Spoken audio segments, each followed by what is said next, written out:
देवी ही हिंदू देवी आहे. महाराष्ट्रातील विरारमध्ये देवीचे मुख्य मंदिर एका डोंगरावर आहे. देवीची पूजा म्हणजे शक्तिपूजा.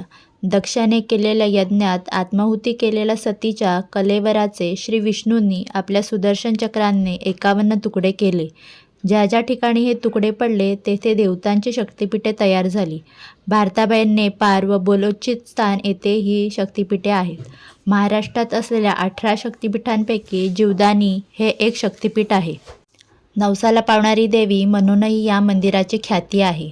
देशभरातील देवी भक्त या ठिकाणी दर्शनाकरिता येतात. आपल्या दुःखाचे निवारण व्हावे, आपल्या मनोकामना पूर्ण व्हाव्यात म्हणून आईला साकडे घालतात. या मंदिरात दर दिवशी शेकडो भाविक येत असतात. मात्र नवरात्रीतील 9 दिवस आणि अन्य उत्सवादरम्यान ही संख्या लाखोंच्या घरात असते. पवित्र मनाने मनोकामना करणाऱ्या भक्तांची प्रत्येक इच्छा आई पूर्ण करते अशी भाविकांची श्रद्धा आहे. जीवदानीच्या या डोंगरावर 17व्या शतकाच्या सुमारास जीवदन नावाचा किल्ला होता. आजही या ठिकाणी तटाच्या बांधकामाचे कोरीव दगड भग्नावस्थेत आढळतात. चिमाजी अप्पांनी हा किल्ला 31 मार्च 1739 रोजी जिंकून घेतला. या गडावर पांडवकालीन दगडात कोरलेल्या गुफाही आहेत. जीवदानी देवीची पौराणिक कथा अशी आहे की पांडव त्यांच्या वनवासाच्या वेळी जंगल प्रवासादरम्यान पांडव शूर्पणखाकडे आले. त्यांनी भगवान परशुरामांनी पवित्र केलेल्या विमलेश्वराच्या पवित्र मंदिराला भेट दिली आणि वैतरणी नदीच्या काठावर थांबलेल्या प्रभासच्या प्रवासाला त्यांनी भेट दिली. तेथे त्यांनी विरार तीर्थाच्या काठी भगवती एकविरीची पूजा केली आणि तेथील शांतता आणि उदात्त निसर्ग पाहून जवळच्या डोंगरावर लेणी कोरण्याचे ठरवले. त्यांनी जवळच्या टेकड्यांवर असे केले आणि एका गुहेत एकविरा देवीच्या योगलिंगाची स्थापना आणि पूजा केली. त्यांनी तिला भगवती जीवनधानी म्हटले. असे केल्याने पांडवांनी संन्यासासाठी शिवगारपासून सुमारे 1 मैल अंतरावर असलेल्या छोट्या गुहांचा संच आता पांडव डोंगरी म्हणून ओळखला जातो. अनेक योगी पांडव डोंगरी येथे राहून जीवनदानी देवीचे दर्शन घेत असतात. कलियुगाच्या प्रारंभानंतर आणि बौद्ध धर्माच्या आगमनानंतर वैदिक योगींची संख्या कमी झाली आणि हळूहळू लोक डोंगर आणि देवी विसरले. जगद्गुरू शंकराचार्यांच्या आगमनाच्या काळात विरारमध्ये एक महार आणि मीराशी राहत असत, जे गावातील गुरे चरत असत. जगद्गुरू शंकराचार्य पद्मनाभ स्वामींच्या दर्शनासाठी ते निर्मळ मंदिरात आले आणि त्यांनी आपल्या लाडक्या कुलदेवतेचे दर्शन घेण्यासाठी आशीर्वाद देण्याची विनंती केली. जगद्गुरूंनी महाराजच्या भक्तीवर प्रसन्न होऊन त्यांना जीवनधनीच्या पायथ्याशी गोमातेची सेवा करण्याचा सल्ला दिला आणि योग्य वेळी त्यांच्या देवीचे दर्शन घेऊन गोलोकाची प्राप्ती होईल. त्यांनी अक्षरशः आयुष्यभर जगद्गुरू शंकराचार्याच्या सल्ल्याचे पालन केले आणि गावातील गुरे पाळली. गावातील गुरे चरत असताना त्याला एक गाय चरताना दिसली, जिच्या मालकाने तिला चरायला पैसे दिले नाहीत. आपल्या कर्तृत्वाने त्याने गायीचा मालक शोधण्याचा निर्धार केला, जो जीवधन टेकडीच्या पायथ्यावर गायीच्या मागे लागला. देवी विशिष्ट असलेली एक सुंदर स्त्री प्रकट झाली. महाराजांना जगद्गुरू शंकराचार्याचे शब्द आठवले आणि समजले की ती दुसरी कोणी नसून त्यांची कुलदेवी जीवनधानी आहे. तो आनंदित झाला आणि विचारले, "अगं आई, मी तुझी गाय चरली आहे. तू मला तिच्या गोठ्यासाठी पैसे देणार नाहीस?"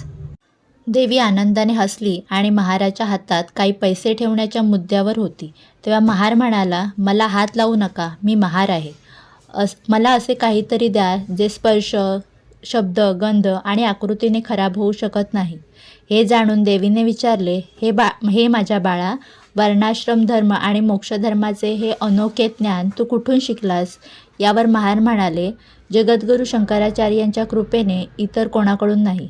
हे ऐकून भगवती प्रसन्न झाली आणि म्हणाली, "तुझ्या गुणांनी ही गाय पहा, जी दुसरी कोणी नसून कामधेनू आपल्या पूर्वजांना तिच्या शेपटीने वैतरणी ओलांडून उच्चस्थानी नेले आहे." असे म्हणत महारांनी गायीला टेकडीवरून झेप घेताना तिच्या 2 पायांचे ठसे टेकडीवर आणि इतर 2 पायांचे ठसे स्वर्गात वैतरणी नदीच्या पलीकडे दिसले.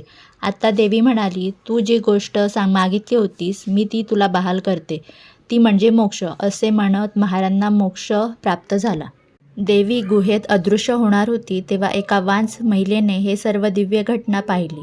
तेव्हा ती ओरडली, "देवी, देवी, अंबा, अंबा, तू माझ्या या वांस मुलीला आमच्या जीवनधनाच्या कुशीत एक मूल न देता सोडशील का?" तिच्या प्रार्थनेने देवी प्रसन्न झाली आणि म्हणाली, "तू आम्हाला तिघांनाही पाहिलेस. तू खरोखरच महान आहेस. मी तुला आतापासून मुलाचे आशीर्वाद देते. यावर ती महिला समाधानी झाली नाही. ती म्हणाली, हे तिन्ही लोकांची माता, फक्त मला आशीर्वाद देऊ नकोस, तर ज्या तुझ्या सर्व भक्त तुला मूळ मिळावे अशी प्रार्थना करतात त्यांना आशीर्वाद दे. यावर देवी प्रसन्न झाली आणि म्हणाली, हे बघ, कलियुगाच्या आगमनामुळे कर्मकांडांची शुद्धता राखण्यासाठी मी गुहेच्या कोनाड्यात एका छिद्रात राहीन. ज्या वान स्त्रिया मला या छिद्रात जसे माहूरगडमध्ये माझ्या मूळ ठिकाणी अर्पण केले जाते त्यांना संतती प्राप्ती मिळेल, असे म्हणत देवी अदृश्य झाली. त्या महिलेने ही घटना पसरवली आणि अशा प्रकारे पुन्हा एकदा जीवधन टेकडीवर यात्रेकरू येऊ लागले.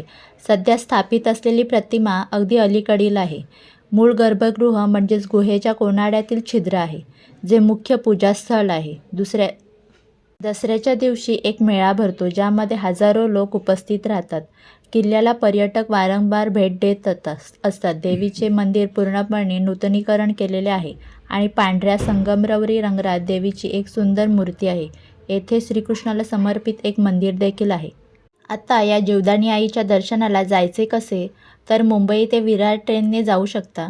विरार स्टेशनवरून ऑटोने तुम्ही मंदिराच्या गेटपर्यंत जाऊ शकता. तुम्हाला ही जीवदानी देवीची कथा कशी वाटली ते नक्कीच कमेंट करून सांगा. आणि ही कथा तुम्हाला आवडली असल्यास शेअर, लाईक आणि सबस्क्राईब करायला विसरू नका. धन्यवाद.